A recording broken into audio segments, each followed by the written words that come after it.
నమస్తే, welcome to ABN clinic. Stroke అంటే ఏంటి? స్ట్రోక్ సమయంలో శరీరంలో ఏం జరుగుతుంది? ఇంట్లో లేదా బయట ఎవరికైనా స్ట్రోక్ వచ్చినప్పుడు వెంటనే గుర్తించవచ్చా? వాటి లక్షణాలేంటి? స్ట్రోక్ వచ్చిన తర్వాత వ్యక్తి పూర్తిగా కోలుకోవచ్చా? ఇలాంటి మరెన్నో ప్రశ్నలకు సమాధానాలు ఇవ్వడానికి మనతో star hospitals neurology senior consultant doctor B Santosh Kumar గారు ఉన్నారు. Let's talk. నమస్తే డాక్టర్ గారు. నమస్తే అండి, నేను doctor Santosh Kumar, neuro physician, star hospitals Nanakram కూడా. డాక్టర్ గారు, స్ట్రోక్ అంటే ఏంటి? స్ట్రోక్ వచ్చిన టైంలో అసలు శరీరంలో ఏం జరుగుతుంది? ఓకే, చాలామంది ఏంటంటే స్ట్రోక్ అంటే హార్ట్ ప్రాబ్లం అనుకుంటారు.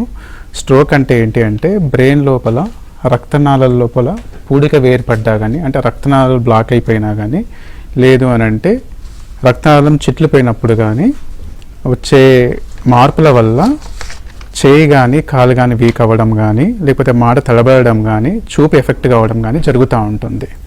సో జనరల్గా ఏంటి అని అంటే ఎవరికైతే బీపీ ఉంటుందో, షుగర్ కానీ, బీపీ కానీ, ఆల్కహాల్ కానీ, స్మోకింగ్ కానీ, ఇటువంటి ప్రాబ్లమ్స్ ఉన్నప్పుడు ఏంటి అంటే అవి అదుపులో లేకపోయినట్టయితే సో ఈ రక్తనాళాల కొలెస్ట్రాల్ కానీ అలా ప్లేక్స్ పేరుకొని పోయి ఏదో ఒక టైంలో అకస్మాత్తుగా అవి బ్లాక్ అయిపోతూ ఉంటాయి. సో దానివల్ల ఏమవుతుందంటే బ్రెయిన్ లోపల కొంత భాగానికి బ్లడ్ సరఫరా తగ్గిపోవడం వల్ల ఆ ఏరియా అనేది డ్యామేజ్ అవుతూ ఉంటుంది. సో దానివల్ల ఏంటంటే సపోజ్ ఇప్పుడు బ్రెయిన్ లోపల హ్యాండ్ కానీ లెగ్ కంట్రోల్ చేసే ఏరియా ఎఫెక్ట్ అయినప్పుడు ఒక సైడ్ వీక్నెస్ వచ్చేస్తుంది. దాన్ని వాడుక భాషలలో మనం పెరాలసిస్ అంటాం. కొంతమంది లోపల ఏంటి అని అంటే చిన్న మెదడు లోపల క్లాట్ వచ్చినప్పుడు బ్యాలెన్స్ తప్పడం కానీ, సడన్గా చూపుకు సంబంధించిన ఏరియా లోపల క్లాట్ వచ్చినప్పుడు చూపు తగ్గడం కానీ, ఇటువంటి లక్షణాలు వస్తూ ఉంటుంది. సో రెండవ రకం ఏంటి అని అంటే సో దీన్ని మొదటి దాన్ని ఇస్కెమిక్ స్ట్రోక్ అంటాము. రెండవది ఏంటి అంటే హెమరేజిక్ స్ట్రోక్ అంటాం. హెమరేజిక్ స్ట్రోక్ అంటే ఏంటి అంటే రక్తనాళం చిట్లిపోయినప్పుడు రక్తస్రావం అవుతుంది బ్రెయిన్ లోపల. సో దానివల్ల ఏమవుతుందంటే ఆ రక్తస్రావం వల్ల బ్రెయిన్ లోపల ఉన్న కొన్ని నాడీ కణాలు డ్యామేజ్ అవ్వడం వల్ల ఈ ఇస్కెమిక్ స్ట్రోక్లో ఏ రకంగా అయితే లక్షణాలు కనబడతాయో ఈ హెమరేజిక్ స్ట్రోక్ లోపల కూడా అదే లక్షణాలు వస్తూ ఉంటాయి. సో స్ట్రోక్ అనేది బ్రెయిన్కి సంబంధించిన విషయము. సో చాలామంది లోపల అపోహ ఉంటుంది, స్ట్రోక్ అనగానే హార్ట్ ప్రాబ్లం అనుకోవడము. సో దీన్ని వాడుక భాషలో ఏమంటారంటే పెరాలసిస్ అనడం కానీ, లేకపోతే బ్రెయిన్ లోపల రక్తం గడ్డ కట్టడం కానీ చెప్తా ఉంటాం. అంటే ఇప్పుడు stroke different and heart attack different అంటారు. హార్ట్ లోపల రక్తనాళం మూసుకొని పోయినట్టయితే దాన్ని చెస్ట్ పెయిన్ కానీ, షార్ట్నెస్ ఆఫ్ బ్రెత్ కానీ వస్తుంటే బ్రీతింగ్ ప్రాబ్లం వస్తుంది. సో దాన్ని ఏంటంటే హార్ట్ అటాక్ అంటారు. అలానే బ్రెయిన్ లోపల రక్తనాళం కనుక మూసుకొని పోయినట్టయితే వచ్చే లక్షణాలని, లేదంటే రక్తనాళం చిట్లిపోవడం వల్ల వచ్చే లక్షణాలని స్ట్రోక్ అంటాం. స్ట్రోక్ అంటే బ్రెయిన్ లోపల వచ్చే ప్రాబ్లాన్ని మనం స్ట్రోక్గా చెప్తాం. డాక్టర్ గారు, మినీ స్ట్రోక్ అంటే ఏంటి? అంటే ఇది అంత సీరియస్గా తీసుకోవచ్చు అంటారా?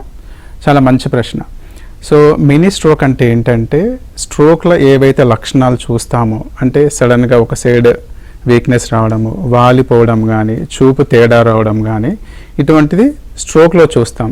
సో మినీ స్ట్రోక్ ఏంటి అంటే వితిన్ క్షణాల్లో, వితిన్ మినిట్స్ ఆర్ అవర్స్ లోపల ఈ సిమ్టమ్స్ అన్నీ తగ్గిపోతాయి, ఆటోమేటిక్గా రికవర్ అయిపోతుంది.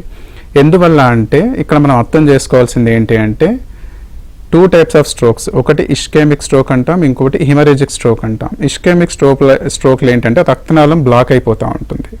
సో ఈ మినీ స్ట్రోక్లో ఏమవుతుంది అని అంటే చిన్న వెజల్ కనుక చిన్న క్లాట్ బ్లాక్ అయినప్పుడు ఏమవుతుందంటే హార్ట్ టెంపరీగా బ్లడ్ సర్క్యులేషన్ అనేది బ్రెయిన్లో కొంత భాగానికి తగ్గిపోతుంది. సో దానివల్ల కొద్దిసేపు ఆ సిమ్టమ్స్ కనపడతాయి. సో మన బాడీకి ఉన్న సహజ లక్షణం ఏంటి అని అంటే చిన్న క్లాట్స్ అనేది ఆటోమేటిక్గా కరిగించే శక్తి ఉంటుంది. సో దానివల్ల ఆ వీక్నెస్ కానీ, ఆ మాట్లాడడం కానీ అది ఇంప్రూవ్ అవుతుంది. సో చాలామంది ఏమనుకుంటారంటే మేము రెగ్యులర్గా చూస్తూ ఉంటాం హాస్పిటల్లో, నాకు సిమ్టమ్స్ వచ్చినాయి, నేను తగ్గిపోయింది కదా, నేను ఎందుకు హాస్పిటల్కి వెళ్ళాలి అని అనుకుంటారు. సో ఎవరికైతే ఈ మినీ స్ట్రోక్స్, దీన్ని ఏమంటామంటే వార్నింగ్ స్ట్రోక్స్ అంటాం, వార్నింగ్ సైన్స్ అంటాం.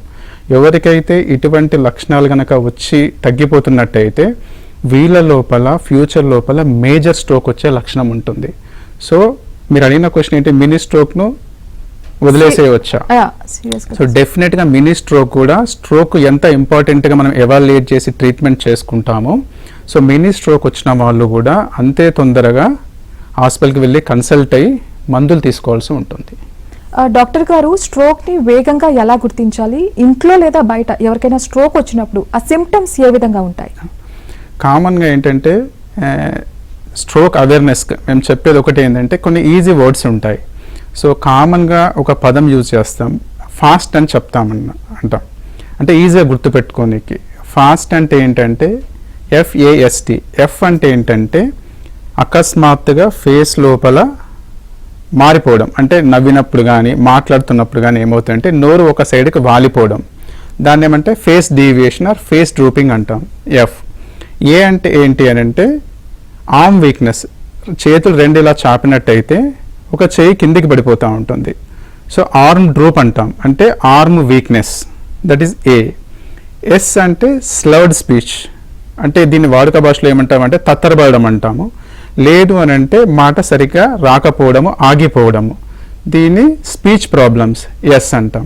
సో ఎవరి లోపలగైనా కానీ అకస్మాత్తుగా అంటే ఫేస్ ఒక సైడ్ తిరిగిపోవడం కానీ, చేయి వీక్నెస్ రావడం కానీ, లేదంటే మాట తడబడడం కానీ ఇమ్మీడియట్గా గుర్తుపట్టినట్టయితే వాళ్ళ ఫ్యామిలీ మెంబర్స్ కానీ లేకపోతే కొలీగ్స్ కానీ ఇమ్మీడియట్గా అంటే time to call emergency. So ఇమ్మీడియట్గా మనము ఎమర్జెన్సీకి కాల్ చేయాల్సి ఉంటుంది.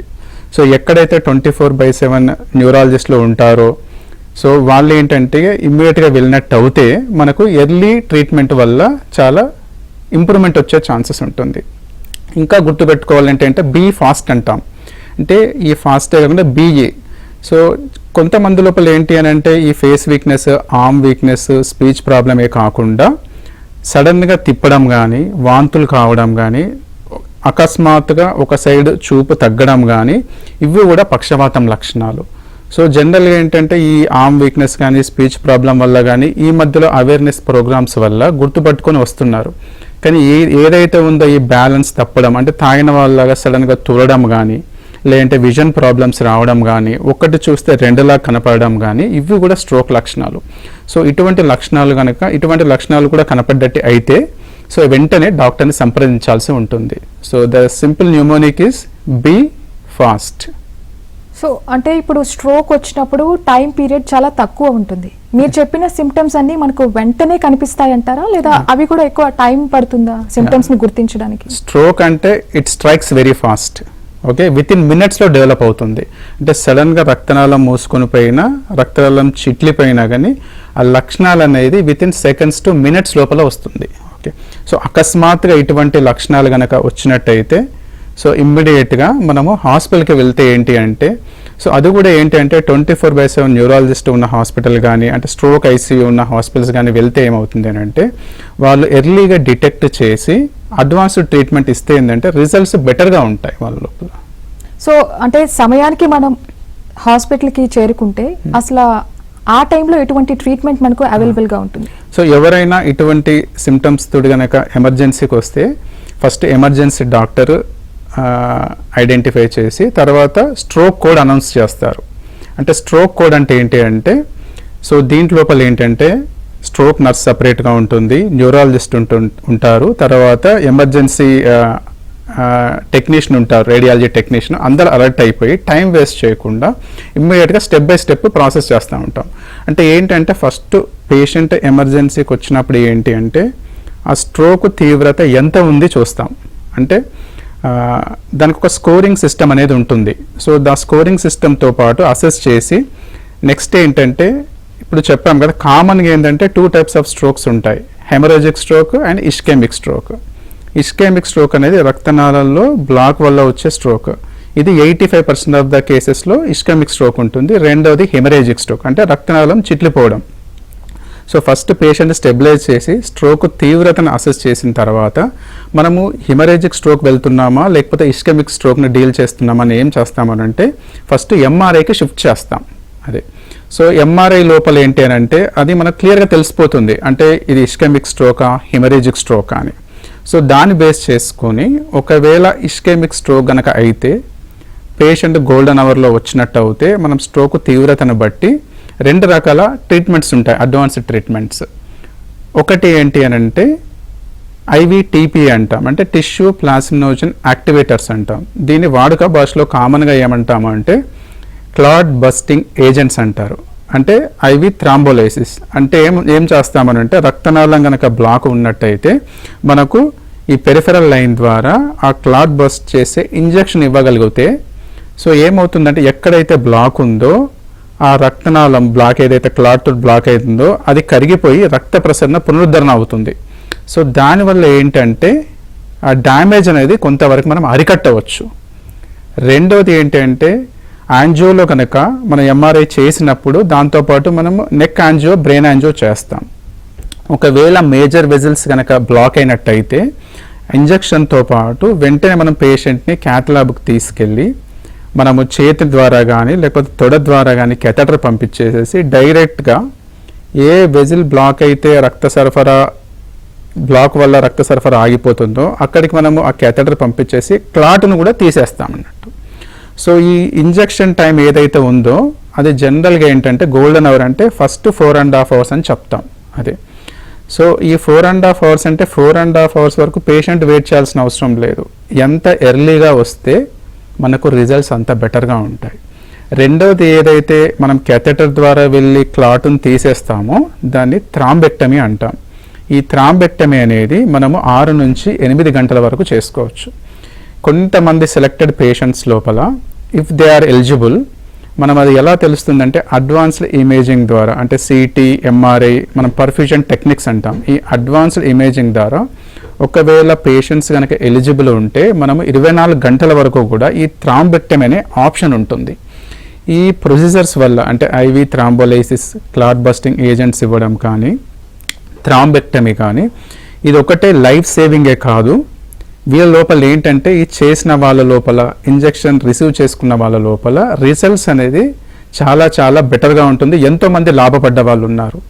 కానీ మెయిన్ క్రూషియల్ ఫ్యాక్టర్ ఏంటి అంటే అర్థం చేసుకోవాల్సింది ఇక్కడ చాలామంది ఇవి మనం హాస్పిటల్కి త్వరగా రాగలుగుతూనే ఇవ్వగలుగుతాం.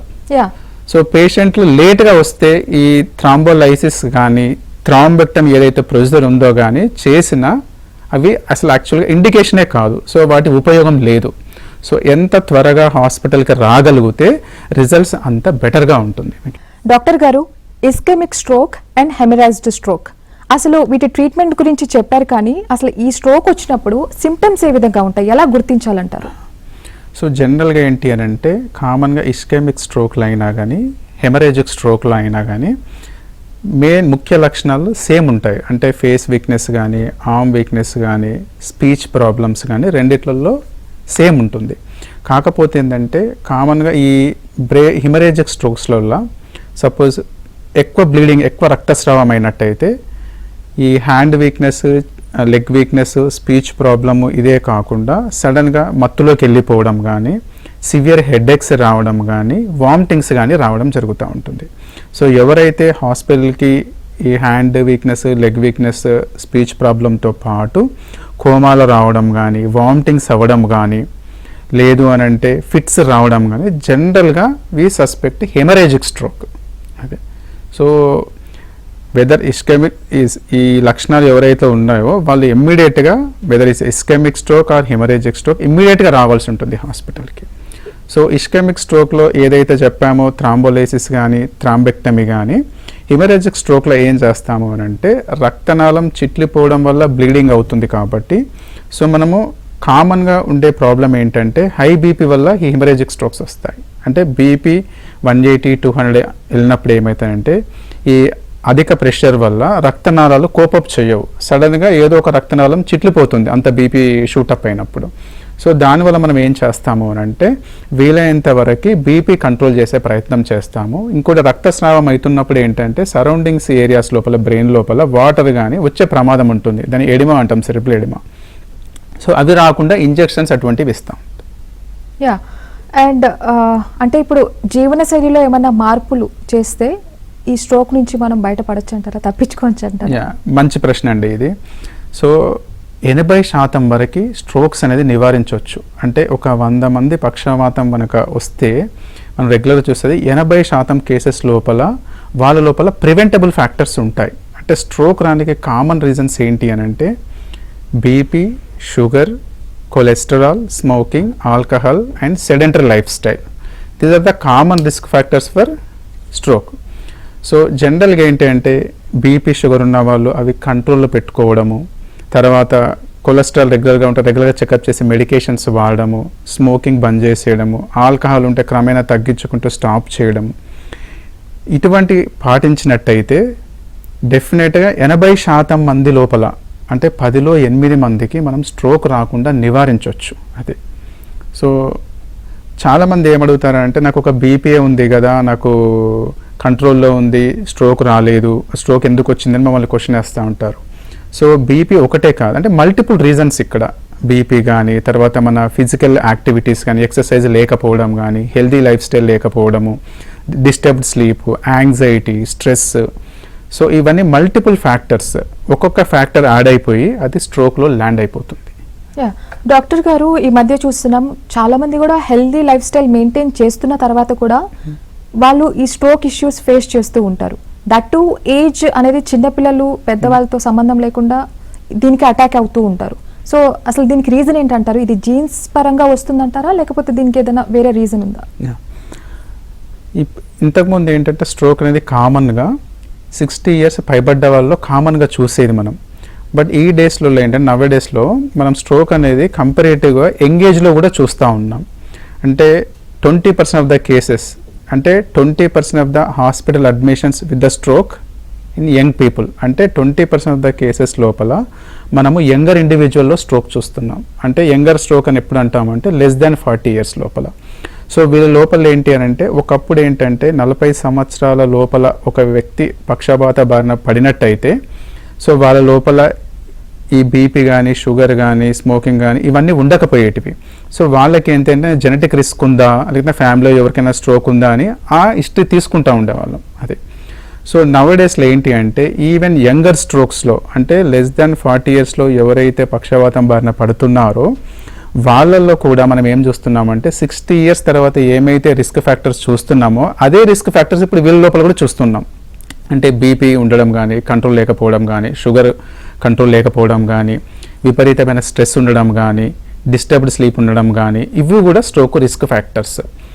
సపోజ్ హెల్దీ లైఫ్ స్టైల్ పాటిస్తూ ఉన్నారు, బీపీ లేదు, షుగర్ లేదు, స్మోకింగ్, స్టిల్ స్ట్రోక్ బారిన పడినట్టయితే వీళ్ళ లోపల జనరల్గా జెనెటిక్ కానీ వేరే అదర్ రుగ్మతలు ఉంటాయి. అది చాలా తక్కువ ఛాన్స్ ఇది ఈవెన్ యంగర్ ఇండివిజువల్స్లో కూడా. ఒక్కసారి స్ట్రోక్ వచ్చిన తర్వాత ఒక వ్యక్తి తర్వాత నార్మల్ లైఫ్ని లీడ్ చేయొచ్చు అంటారా? లీడ్ చేయగలుగుతారా అసలు? అండ్ రిహాబిలేషన్ ఎలా హెల్ప్ అవుతుంది? Physiotherapy, rehabilitation. సో ఏంటంటే స్ట్రోక్ రాగానే ఇంకా అయిపోయింది, ట్రీట్మెంట్ ఏం లేదని చాలామంది అనుకుంటారు. ఇక్కడ మేజర్ ఫ్యాక్టర్ ఏంటంటే స్ట్రోక్ ట్రీట్మెంట్లో core of the treatment early presentation to the hospital. అదే మనం ఎంత త్వరగా హాస్పిటల్కి రీచ్ అయితే అంత అడ్వాన్స్డ్ ట్రీట్మెంట్ తీసుకోగలిగినట్టయితే డెఫినెట్గా స్ట్రోక్ వల్ల వచ్చే డిజేబిలిటీని చాలా వరకు అరికట్టవచ్చు. సో ఇటువంటి వాళ్ళు రికవరీ డెఫినెట్గా బెటర్గా ఉంటుంది. అది ఇంకొకటి. రెండోది ఏంటి అని అంటే స్ట్రోక్ ఎస్టాబ్లిష్ అయిన వాళ్ళు వస్తారు, అంటే 2-3 days అయిపోతుంది. కొంతమంది అవగాహన లేక కూడా మా దగ్గరికి వస్తూ ఉంటారు, 2వ రోజుకి 3వ రోజుకి కూడా వస్తూ ఉంటారు. సో అటువంటి వాళ్ళు ఏంటి అని అంటే వాళ్ళకి ఏదైతే ఉందో ఈ గోల్డెన్ పీరియడ్ ఇదంతా అయిపోయి ఉంటుంది. బట్ స్టిల్ ఏంటంటే proper physiotherapy, speech therapy, occupational therapy అంటాం, అంటే డైలీ యాక్టివిటీస్ని ఎలా చేసుకోవాలి. సో ఇదంతా ప్రాపర్ ట్రైనింగ్ తోటి డెఫినెట్గా వీళ్ళ లోపల మంచి రిజల్ట్స్ ఉంటాయి. అది సో బట్ కోర్ ఫ్యాక్టర్ ఏంటి అంటే ఇఫ్ యూ ప్రజెంట్ ఎర్లీగా హాస్పిటల్కి వచ్చినట్టయితే డెఫినెట్గా రికవరీ అనేది చాలా చాలా ఫాస్ట్గా ఉంటుంది. డాక్టర్ గారు, స్ట్రోక్కి సంబంధించిన మెడికేషన్స్ వాడే విషయంలో అసలు అది లైఫ్ టైం వాడాలంటారా, లేదా వాటిని డాక్టర్ సజెషన్ మేరకు ఆపొచ్చు లేదా మార్చే ఛాన్సెస్ ఏమన్నా ఉన్నాయంటారా? ఇది వెరీ గుడ్ క్వశ్చన్ అండి. రెగ్యులర్గా కామన్గా మేము ఓపీలో చూసే ప్రాబ్లం ఇదండి. సో ఒకసారి పేషెంట్ స్ట్రోక్ తోటి ట్రీట్మెంట్ అయ్యి డిశ్చార్జ్ అయిన తర్వాత కొంతమంది 6 months, 1 year వరకు అలా మెడిసిన్స్ వాడేస్తూనే ఉంటారు. అది సో ఏంటి అంటే ఇక్కడ అర్థం చేసుకోవాల్సింది, మనం స్ట్రోక్ వచ్చినప్పుడు సపోజ్ ఇస్కెమిక్ స్ట్రోక్ అనుకోండి, మనం ఏం చేస్తాము, బ్లడ్ థిన్నర్ పెడతాం, దాంతోపాటు బీపీ కంట్రోల్, షుగర్ మెడికేషన్స్ ఇస్తాం. సో ఏంటి అని అంటే ఈ స్ట్రోక్ దేని రీజన్ వల్ల వస్తుంది, బీపీ కానీ, షుగర్ కానీ, ఇటువంటి ప్రాబ్లమ్స్ అంటే ఇటువంటి ఇష్యూస్ కంట్రోల్లో లేనప్పుడు మనకు స్ట్రోక్ బారిన పడతాం. సో రెగ్యులర్గా ఫాలో అప్లో ఉన్నట్టయితే ఏంటి అని అంటే సో మనం బీపీ కానీ షుగర్లో కానీ హెచ్చు తగ్గులు ఉన్నట్టయితే మనం దాన్ని అడ్జస్ట్ చేయగలిగితే విత్ మెడికేషన్స్ తోటి డెఫినెట్గా ఫర్దర్గా స్ట్రోక్ రాకుండా ఉంటుంది. దాంతోపాటు మీరు అడిగిన ప్రశ్న లైఫ్ లాంగ్ మెడికేషన్స్ వాడుకోవచ్చా అని. సో డెఫినెట్గా ఏదైతే ఇస్కెమిక్ స్ట్రోక్ ఉందో ఆ బ్లడ్ థిన్నర్స్ అనేది జనరల్గా జీవితాంతం వాడాల్సి ఉంటుంది.